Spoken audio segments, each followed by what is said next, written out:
valeu por comparecer aí nos sábados de manhã. Acredite que eu sou a pessoa mais que está mais aí afetada por essa manhã, porque aqui são 7h55 da manhã. Mas, realmente, como o Mercedes já me apresentou, meu nome é Ian Seidel, eu realmente sou bastante louco, já aviso logo de entrada. E sim, cara, o projeto do Aleph, passar aqui, né, porque já foi apresentado, mas o que é o projeto do Aleph? Né? O projeto do Aleph começou o quê? 2010? Não sei, esse projeto tem um tempo, cara. Ele tem anos e anos. E foi assim como o Mercedes falou, né? Ele começou, ele era um monte de script em Bash, e a ideia sempre foi a mesma, né? Sempre foi ser uma pipeline onde você coloca o malware numa ponta e sai a informação na outra. Ele era um montão de script em Bash e na real, esse eu acho que é o segundo refactor de todo o código. Né? Então, a primeira vez eu peguei o código em Bash e converti tudo para Python. E funcionou por um tempo, mas teve o seu challenge também. Né? Não estava exatamente como eu queria, eu tinha algumas assunções que eu tinha na minha cabeça não estavam certas, então eu acabei por praticamente deletar todo o código e escrever do zero de novo. Né? Então, a premissa do Aleph justamente é você automatizar o processo inicial de triagem de um arquivo. Né? Por quê? Basicamente porque análise de malware é uma dos meus fracos. Assim. Eu não trabalho com isso diariamente. E como o Thiago disse, se você não tem experiência com a coisa, você obviamente vai ficar para trás na parada. Né? Então eu sempre sentia isso. Né? Eu sempre admirei muito pessoas como o Mercedes, como o Thiago, como diversos outros profissionais da área de análise de malware, por essa capacidade, como o Thiago mostrou, né, de ir perseguindo o software, traçando a execução e encontrando as coisas. E isso é uma coisa que está acima da minha capacidade. Né? Então, como o Fernando disse, né, eu venho de um background de programação, eu era um desenvolvedor sênior.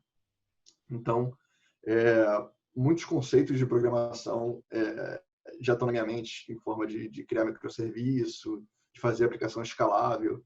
E dentro da minha carreira como profissional de segurança, eu sempre estive desenvolvendo ferramenta, tanto para o meu próprio trabalho como para os meus colegas de trabalho, para ajudar o trabalho deles ficar mais fácil. Né? Então, na época que eu vivia aí no Oriente Médio, basicamente 90% do meu trabalho era fazer scripts para os meus outros camaradas que faziam as coisas na mão, assim, muito...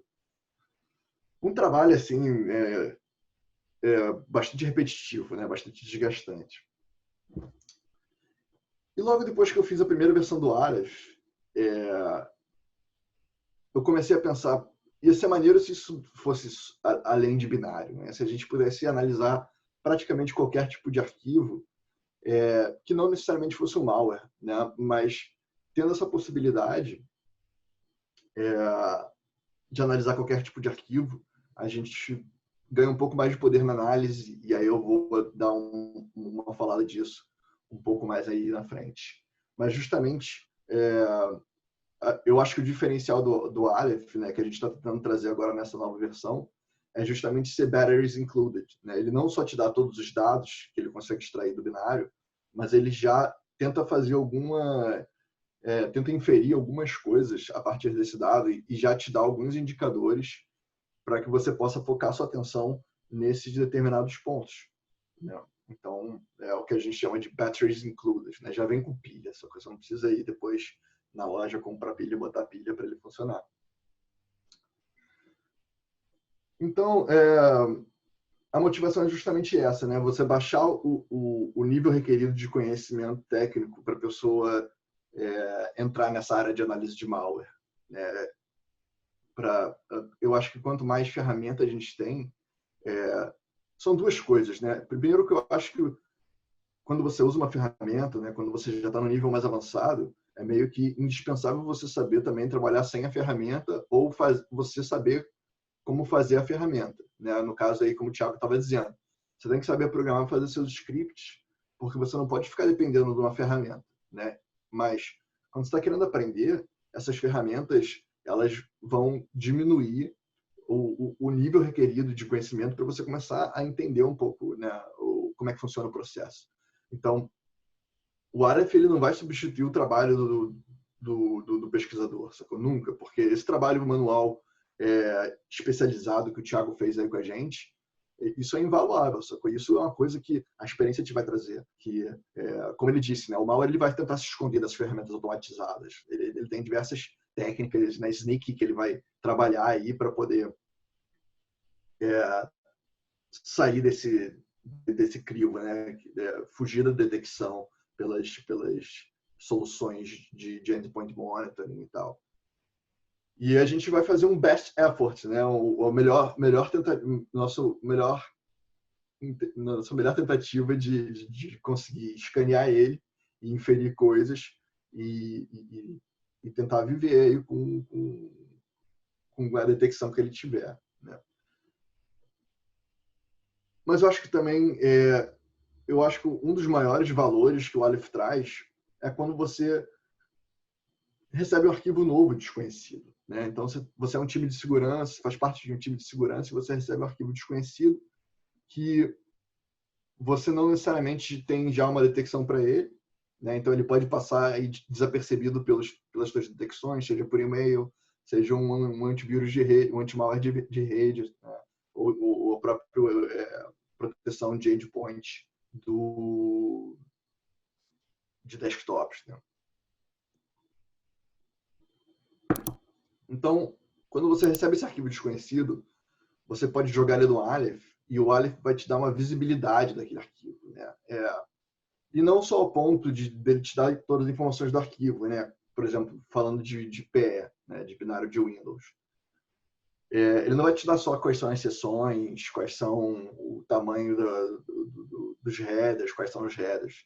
Ele vai olhar aquilo ali e ele vai tentar ter algumas assunções e, por exemplo, se ele vê que tem um resource que é gigante e que tem uma entropia muito grande, né? Então, geralmente, resource grande com entropia muito grande é um arquivo encriptado ou comprimido. Isso não é muito normal, né, para os executáveis ter. Então, ele vai te dizer aí, olha, isso aqui é meio estranho, esse binário ele tem um resource com uma entropia gigante. Esse resource ele é como 90% do arquivo e a entropia dele está muito grande. Então, tem chance de que esse executável seja um dropper, por exemplo, né? Então, quando você tem essa visibilidade, né, só de jogar o arquivo na pipeline e depois ler o report, é bem interessante, porque você agora já pode decidir ou não se você vai gastar seu tempo investigando isso mais a fundo. Então, aí você, isso aí é um dropper, então agora sim eu vou jogar no AIDA e vou tentar depaquear esse arquivo que ele está dropando, e aí eu posso jogar de novo na pipeline esse arquivo que ele dropou e aí analisar de novo, ou eu posso seguir totalmente na mão. E a forma como o Aleph é feito, a gente vai ver aqui na frente, que você pode depois relacionar esses dados que um sample, que o Aleph extraiu de um sample com outros samples. E aí você pode ver, por exemplo, quais outros samples na tua database importam essas mesmas funções, né? Quais deles têm essa mesma flag, por exemplo. E aí você pode começar a tentar analisar behaviors que sejam semelhantes, né? E uma vez que o Aleph extraiu todos esses metadados do arquivo, você pode então começar a experimentar em cima desses metadados, né? Você pode tentar fazer uma análise de Big Data, você pode tentar fazer Data Visualization. O céu é o limite, né? O metadado está lá, você não precisa mais. Você pode trabalhar só em cima do metadado. Então, ele vai permitir com que você tenha essa experimentação com os dados em si.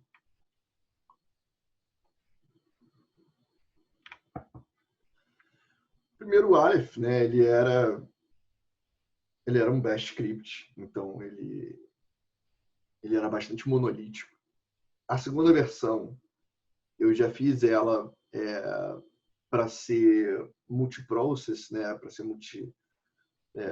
para escalar, você tendo vários workers fazendo coisas diferentes, mas não era totalmente assíncrono, né? Era uma arquitetura um pouco mais complicada, onde você tinha um daemon e esse daemon, durante o loop dele, fazia um montão de coisa. Eu lembro que na época que eu estava lá no Oriente Médio, a gente fez uma call, e tem uma galera que estava aí nessa call, né, onde a gente fez um hackathon de desenvolvimento do Aleph, ainda era aquela versão anterior. E tinha um camarada desenvolvedor junto que ele deu a ideia, né, de tentar uma arquitetura de microservice.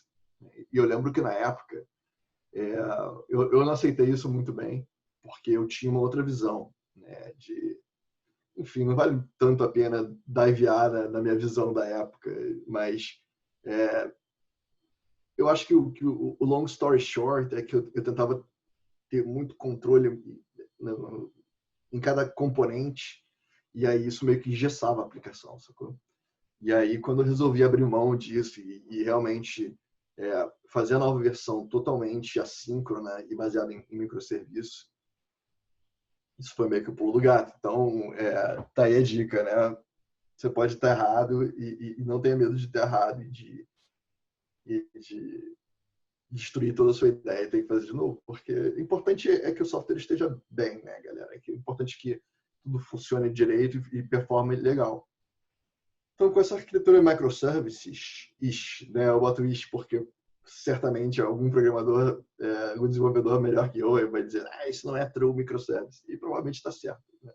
Então, é microservice-ish. O projeto é totalmente em Python, por algumas razões que eu vou estar falando aí nos próximos slides. Ele usa Celery como base, que o Celery ele é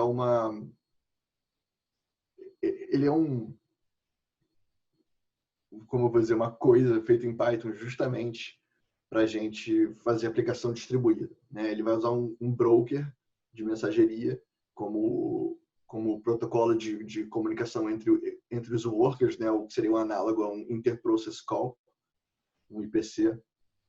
E é maneiro porque desde que você tenha todos os teus workers, né, todas as tuas instâncias do teu microservice, desde que eles estejam conectados ao mesmo broker, né, que daí pode ser um Redis, pode ser um RabbitMQ, podem ser diversas coisas.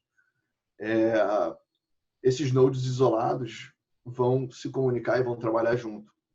Então, quando eu resolvi adotar o Celery como base, é lógico que você aí vai ter um lock-in nessa tecnologia, mas ao mesmo tempo eu não vejo isso como um lock-in, eu vejo isso mais como um commit, né? Então, uma vez que você faz um commit, é que nem um relacionamento, né? Você tem as vantagens de você fazer o commit, mas tem alguns problemas porque, né, vai que no futuro a gente vê que talvez o cérebro não atenda. Aí vai ser uma trabalheira de voltar e desatar ele do cérebro e atar ele com alguma outra coisa. Mas, por enquanto, as vantagens que eu vejo com o Celery ainda não... Melhor dizendo, eu ainda não bati em nenhuma desvantagem tão grande que me levasse a não usar. Então, por enquanto, as vantagens estão bem superiores. Então, em cima do Celery, né? O Celery é o orquestrador, né, de toda a operação. Ele que gerencia os workers, ele que gerencia quem vai escutar em qual fila. E é legal porque você pode chamar o Celery e falar, eu quero 25 workers, ele se vira. Né? Se o worker morrer, ele sobe outro, tem várias coisas interessantes.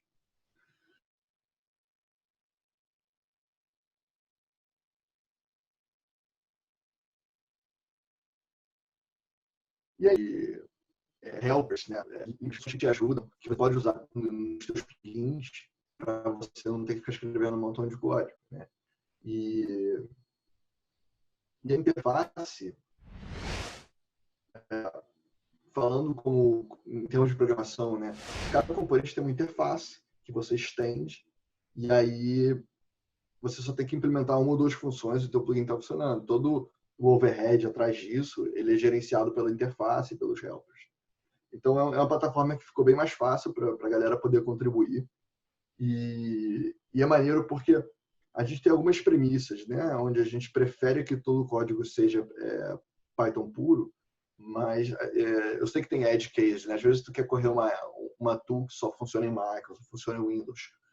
Então, a gente, pelo Aleph sem Python, você pode rodar ele tanto em Mac como em Linux, mas aí você pode criar filas especializadas para tools que precisem rodar, né, em Python ou Linux. Então, esse aqui é um screenshot, né, da parte do código onde você pode configurar as suas filas. Então, como eu disse, né, é um pipeline. Então, isso vai entrar, o sample, né, pode ser um binário, pode ser o que seja. Ele vai entrar na pipeline e aí o manager, né, que como eu chamo esse cara que faz a triagem inicial, e basicamente ele vai ver qual é o tipo de arquivo e ele vai fazer o despacho para cada fila, né, apropriada. Então, aqui eu tenho, né, as filas de plugin.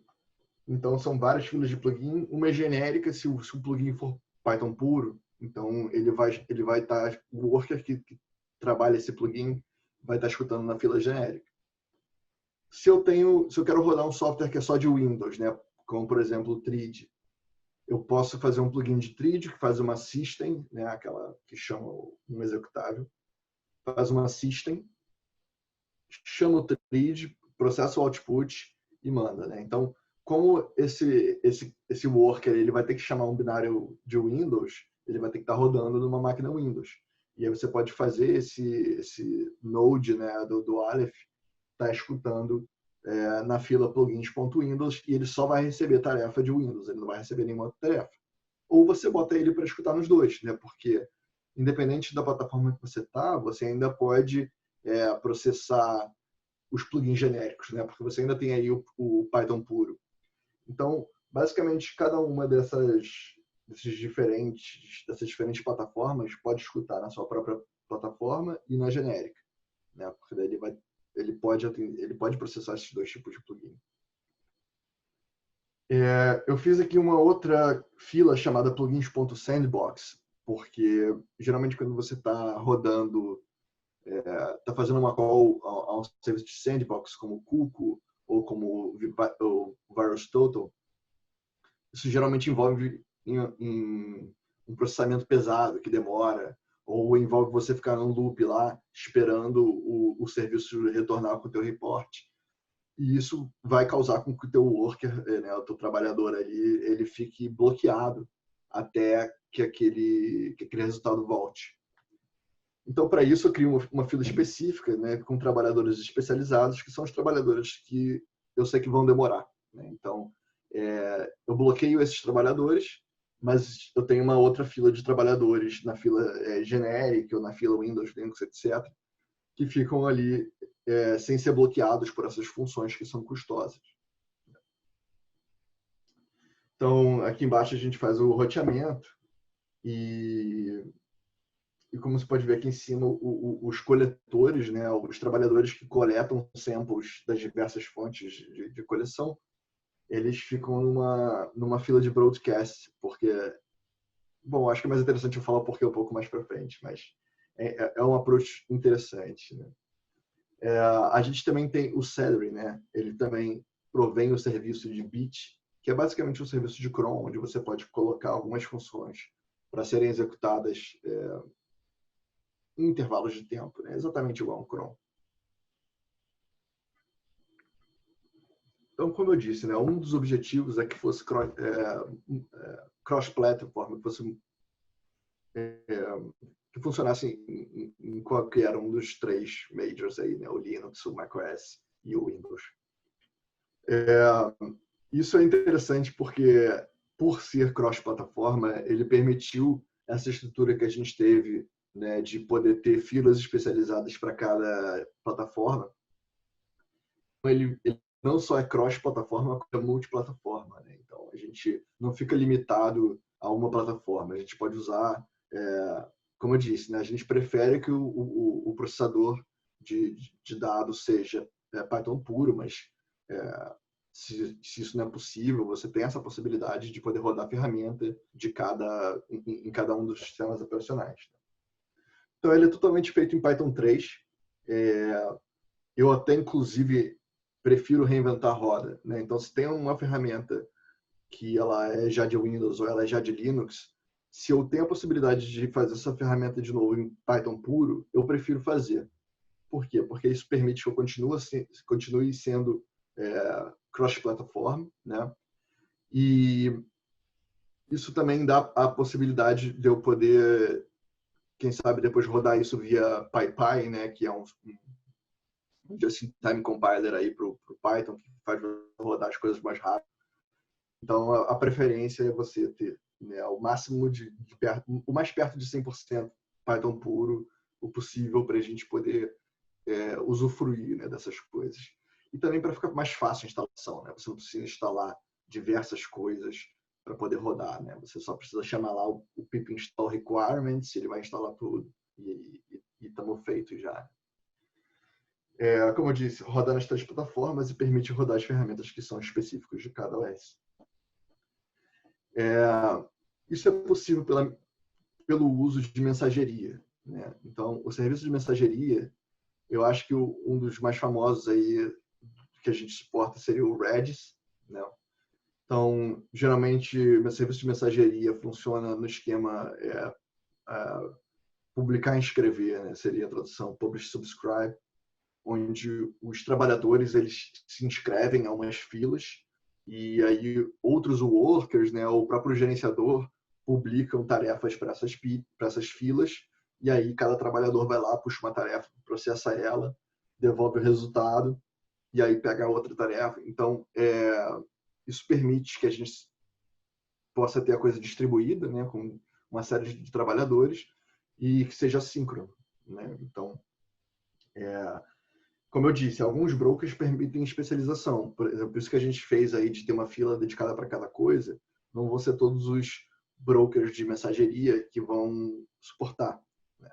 Então, por exemplo, o Redis, ele tem um serviço de mensageria que é mais simples. Então, ele, out of the box, não vai te permitir fazer isso, né?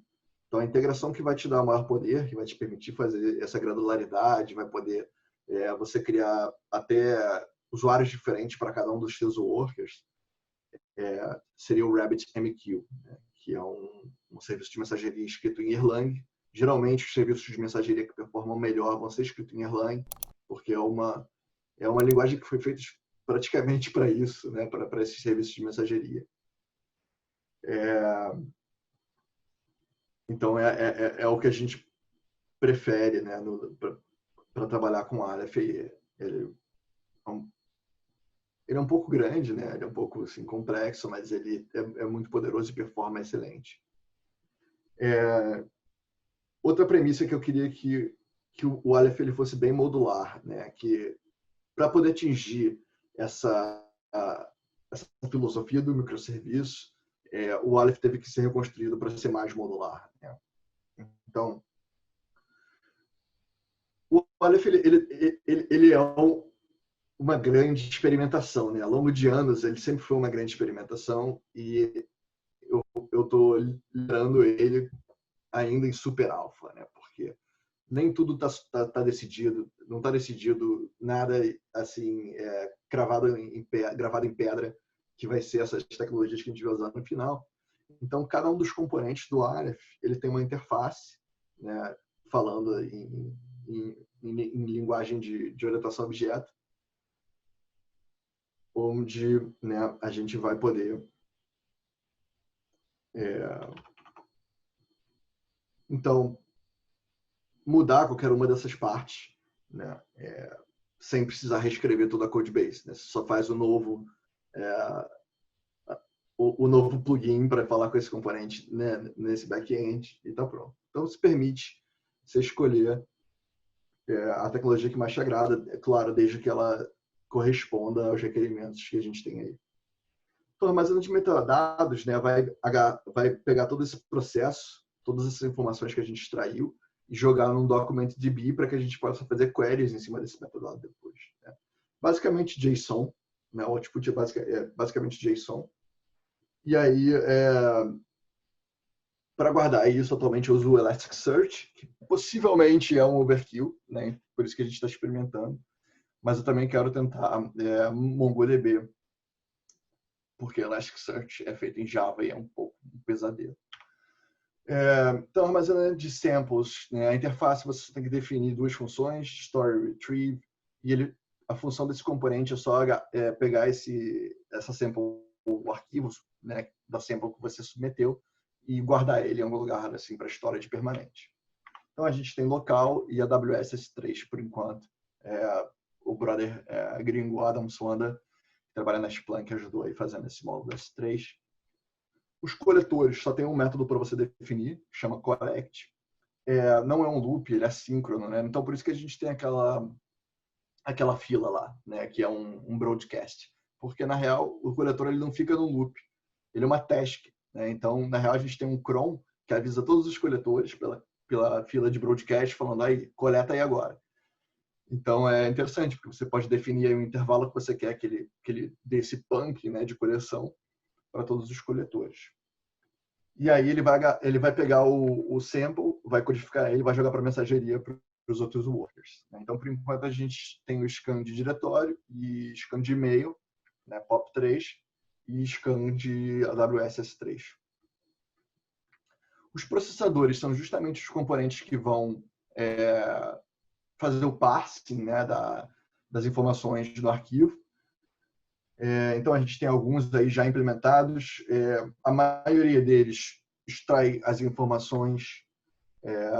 Então, informações básicas, a gente implementou ele no nível básico. Falta colocar as pilhas aí ainda.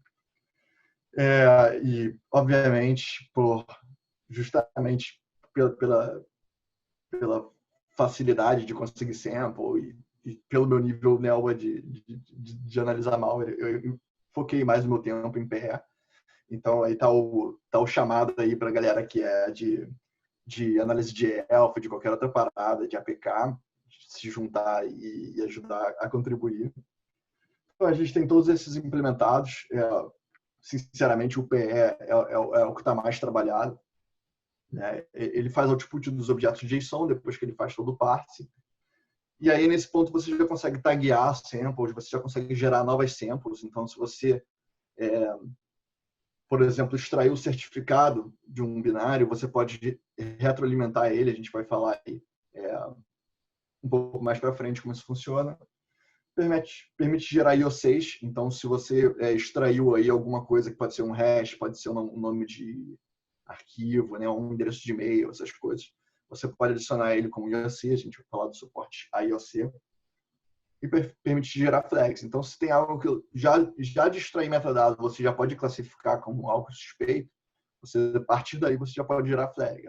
Só que, na real, eu prefiro, né, que você não gere flag aí, porque, na real, quem gera flag é o próximo cara, né, que é o analisador. Então, a diferença do analisador para o processador é que o processador ele recebe o arquivo raw, né, como input, e o analisador ele recebe o output de todos os plugins, né? Todos os processadores, esse output junto, você consegue ter ele acesso pelo analisador. Então, isso te permite correlacionar o output de diferentes processadores e aí gerar as suas flags, os seus DO6, baseado na informação completa, né? Não só no que um plugin específico extraiu. Então, essa foi a primeira melhoria em relação à versão anterior do Aleph que a gente tinha, né? Que era só processador. Um exemplo disso é a análise estática de PE, que depois que o nosso extrator extraiu todas as informações, ele vai e faz uma análise estática em cima dessas informações e te dá algumas outras informações, né? Então, a ideia é que a gente queria que fosse escalável. Então, todos os componentes que são as partes que se mexem, né, as moving parts, tem que ser escalável. Então, nesse caso, tanto o Elasticsearch quanto o RabbitMQ em si são escaláveis. Então, enquanto você crescer o seu RabbitMQ e enquanto você consegue escalar o seu Elasticsearch, você consegue, então, escalar o Aleph como um todo. Então, aqui eu desenhei um diagrama de um deployment hipotético, né, do Aleph, onde você tem o grosso, né, da sua infraestrutura na cloud, no caso aqui é AWS. Então, você tem o RabbitMQ aqui, você tem o serviço de Elasticsearch da AWS, e você precisaria rodar um container, né? Como você não tem aí nenhuma,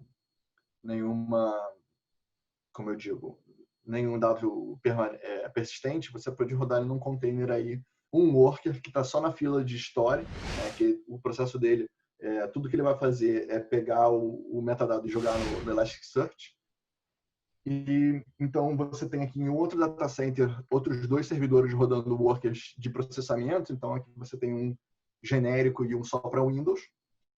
Aqui num outro data center você tem só a coleção, né? Por exemplo, então esse é um coletor que fica escutando uma conta de e-mail, né? Ou o teu antivírus ele joga todos os arquivos que ele detecta suspeito e joga num folder. Então você pode ter um coletor aí só consumindo desse folder. E você pode ter um esquema meio set at home ou folding at home, onde você tem pessoas normais que disponibilizam os desktop dela, conectando no serviço de mensageria, no RabbitMQ, sendo um serviço, um node de trabalhador, né? Então, toda essa galera aí vai estar trabalhando ao mesmo tempo, né? Só tendo acesso ao mesmo RabbitMQ. Então, isso é uma coisa, isso é um perk, né, da estrutura que permite você escalar e distribuir a estrutura do Aleph aonde você quiser, basicamente. Então, é uma mentalidade data-driven, então não é a gente não quer só extrair todos os dados do mundo e guardar aí para você ter que ficar depois caçando dado entre 1 milhão de dados, né, que você tem aí.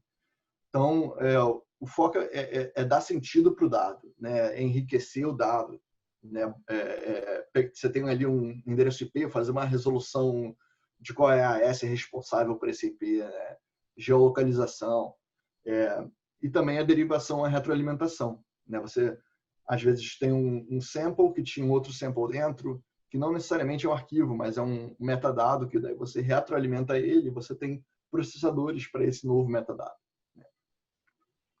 Então, eu quis deixar isso bem enxuto, bem específico, né? Então eu dividi os 2 projetos. O Aleph é um projeto e a interface web é um outro projeto, que conecta diretamente no back-end Elasticsearch e faz as queries ali e não toca, né, no resto da codebase do Aleph. Essa interface web é Python e Flask, como era antigamente. Permite você conectar ele no RabbitMQ para você poder mandar direto o sample para dentro do pipeline, efetivamente tornando a interface web um coletor. Mas ainda não tem sistema de usuário, né? Ainda não tive tempo de implementar aí, então todo mundo, é que nem o Kibana no início, né? Todo mundo aí só se acessa. Então essa aqui é a cara dele, né? A dashboard que você tem. Gráfico, né? Porque se não tiver gráfico não é interessante. Então os gráficos dos diferentes tipos de arquivo que você tem dentro da sua pipeline processados, um histograma e aqui as últimas samples processadas. Isso aqui é a tela de um dos reports, né? Então você vai ter aí o Evil Rating, a gente vai estar falando disso, a quantidade de artefatos, flags, e não vou falar muito do Mitriatec, vou falar no próximo slide ali, e todas as flags que ele conseguiu inferir do malware pela análise estática, né? Então aqui você pode fazer upload e tal. Então os artefatos é justamente todos os dados que o processador conseguiu parsear e extrair do arquivo principal, né? Então são aí, no caso do binário, todos os resources, os headers, as sessões e por aí vai.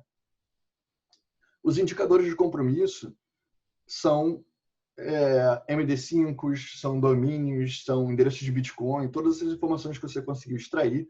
Geralmente, atualmente, o nosso processador que mais gera IOC é o Strings, né, por motivos óbvios, mas aí você tem essa tela que te dá todos os teus indicators of compromise desse arquivo em específico, né? E então você tem enriquecimento de dados, né? Então, se um dos metadados que a gente extraiu é um IP, a gente pode enriquecer esse dado com informação de geolocalização desse IP. Você pode retroalimentar, que é o que ele faz nesse caso, né? Então, se você descobre um IP, você pode retroalimentar ele num sample que a gente chama de meta sample, né? Um sample do tipo host, e aí você vai ter um processador para esse tipo de arquivo, né? Então, aqui a gente tem um malware, que é o PE processor acha um link, esse link ele vira um novo sample e é retroalimentado, e aí ele passa pelo URL processor, que extrai o domínio, que vira uma nova sample, que é retroalimentado, que passa pelo processador de domains, que é retroalimentado, que passa pelo processador de host, e por aí vai, né? Então é muito mais que binário, porque a gente quer saber, quer trabalhar com binários, a gente quer trabalhar com imagens, a gente quer trabalhar com meta sample, sacou? Então, eu não quero que ele seja yet another, né? Mais uma ferramenta que faz o mesmo que todas as outras. A intenção do Aleph é ser sobre os dados, né? Sobre a análise, sobre data science em cima de malware, né? Esse é o tal do que a gente está tentando atingir aqui. Outra coisa interessante é a correlação de dados. Então, você pode buscar aqui por uma API call específica e ele te vai trazer todos os samples que você tem que importam essa função, né? Você pode criar flags, né, durante tanto a análise quanto o processamento, né, tanto pelos processadores quanto pelos analisadores. Então, aqui a gente tem uma série de flags, né? Não sei se aí vai estar muito pequeno para a galera que está vendo no celular, mas depois eu vou botar o link aí para a galera poder acompanhar e ver esses slides maior. E também vou estar colocando todo o código no GitHub. Provavelmente para instalar vai ser um inferno, mas eu vou dar total suporte da galera aí que precisar de um help aí, kickstartando isso. Evil rating, né? Então, todas as flags, elas têm uma severidade e aí a gente tanto infere um score de acordo com a severidade, ou você, quando cria sua flag, você pode você mesmo dizer qual é a sua severidade. Então, não é perfeito, né? Porque, na real, eu tento inferir o percentual de quão perto de um número hipotético que eu cheguei você chega. Então, isso é algo que precisaria aí o Rodrigo Montoro, o Spooker, que tem já uma experiência em scoring, dar uma olhada nisso aí, me ajudar com o scoring, porque, né, 106% evil tipo, evil bastante. Mas, para ser honesto, esses dois são malwares, né? Esse aqui é o WannaCry e esse aqui é o Olympic Destroyer. Para a galera de Blue Team, né, é bem interessante porque as flags também elas requerem que você especifique, requerem não, né, mas elas suportam que você especifique um Mitre Attack ID. Então você pode, de acordo com as flags que saíram, você tem então a geração da matriz de ataque matriz do ataque, e também em cada flag você tem aí tagueado quais são os attack IDs que ele procura. E por fim, tem uma coisa que é o meu primeiro trabalho aí em Data Visualization, que é o Universe, né? Então, como uma sample ela pode spawnar outras samples, inclusive meta samples, a gente consegue grafar aí todas as samples que foram geradas pela essa análise. Então, em vermelho ali a gente tem a sample original, e aí todos esses pontinhos são as outras samples que originaram, né? Os resources que estavam dentro do binário e foram extraídos e retroalimentados, e aí um host e depois a resolução do host em domain, né? Então, o tempo acabei passando um pouquinho, mas também aí depois posso passar rápido aí pela interface que eu tenho rodando aqui no demo. Só falar um pouco do futuro, né? Então, falta teste, né? Já tem suporte, já roda o Tox. A produção aí já está me apressando, porque realmente passei um pouco do tempo, peço perdão aí. Mas justamente, né? Falta teste, falta alguns pequenos acertos no código, falta debuguear tudo.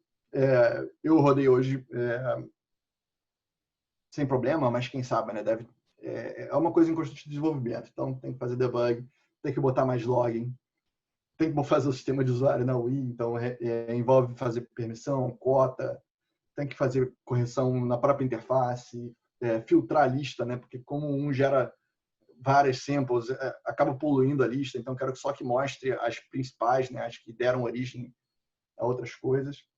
Mais processadores, muito mais processadores para a gente poder suportar muito mais tipo de arquivo, muito mais analisadores.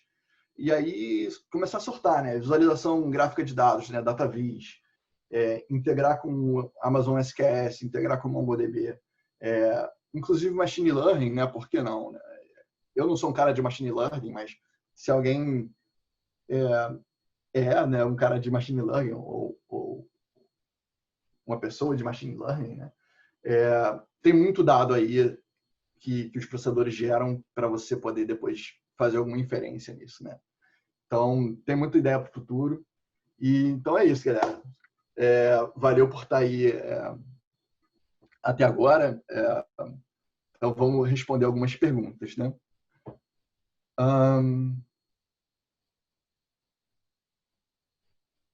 Então, como o Aleph lida com executáveis que têm limitação de execução por IP? Muito mal brasileiro não roda nas gringas.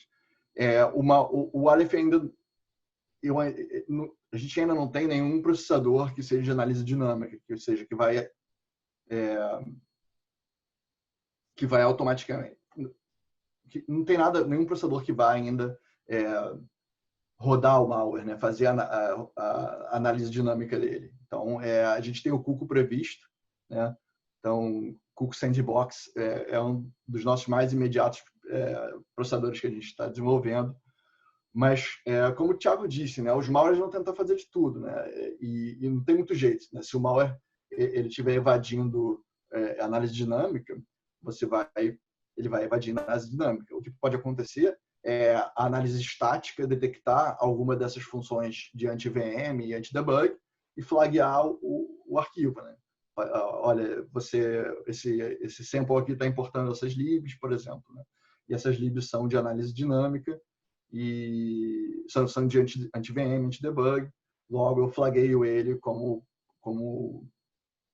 estar possivelmente evadindo engenharia reversa, né? Então, isso. A gente vai fazer análise dinâmica e é bem provável que tudo isso se aplique, né, de evasão de anti-debug e anti-VM, mas a gente vai tentar também resolver isso um pouco com análise estática e tentar descobrir se isso está acontecendo ou não. O Aleph vai permitir a gente rodar isso em volatility, né, em diversas outras ferramentas, radar, então todas essas informações juntas que permitem os analisadores depois fazer alguma assunção sobre o respeito do que aquele arquivo é, quais são as intenções dele, né? Fiz uma análise de baixo custo de Aleph na estrutura da AWS. Cara, não fiz e na real isso é uma coisa que eu tenho bastante que eu quero tentar fazer. Eu não sei se vai ser possível no free tier, mas a AWS ela tem suporte para projeto open source, né? Então eu vou tentar conversar com alguma galera que eu conheço lá, ver se eles se interessam, né, em patrocinar e para a gente poder até ter uma instância do Aleph pública para a comunidade, né? Uma das ideias no futuro é fazer que os Alephs falem entre si, então você vai poder sharear metadados, sample com os teus amigos que também rodam a própria infraestrutura de Aleph deles, né? Então, tá aí, eu não fiz ainda análise, mas eu acho que pode ser que seja possível rodar isso na infraestrutura, no free tier da AWS. Então é isso. Se a gente não tem mais nenhuma pergunta, eu fico aí, me despeço. Como, né, a galera que chegou depois, meu nome é Ian Seidel, esse aqui é o meu Twitter. A landing page do Aleph fica nesse site aí que eu criei, aleph.re, e o Twitter do Aleph, onde eu costumo postar notícias sobre desenvolvimento. Vai entrar lá, vai ver que eu não posto notícias sobre desenvolvimento tem um tempo. Mas justamente, né, eu espero que com essa talk a galera se anime em contribuir.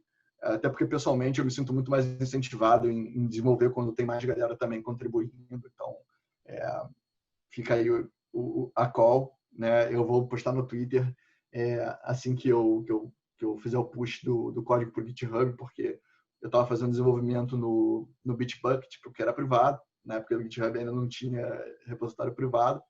Mas eu vou fazer isso, vou fazer o push para o repositório, botar ele público lá no GitHub, e aí a gente vai desenvolvendo, né? A galera que estiver usando assume que é super alfa, sacou? Que o código pode mudar, pode não ser mais backwards compatible, pode ser que você tenha que reescanear todos os seus malwares de novo, mas é parte de estar aí testando, né? Então, valeu, galera. Todo mundo aí tem um ótimo sábado. Valeu por estar aí prestigiando a Talk.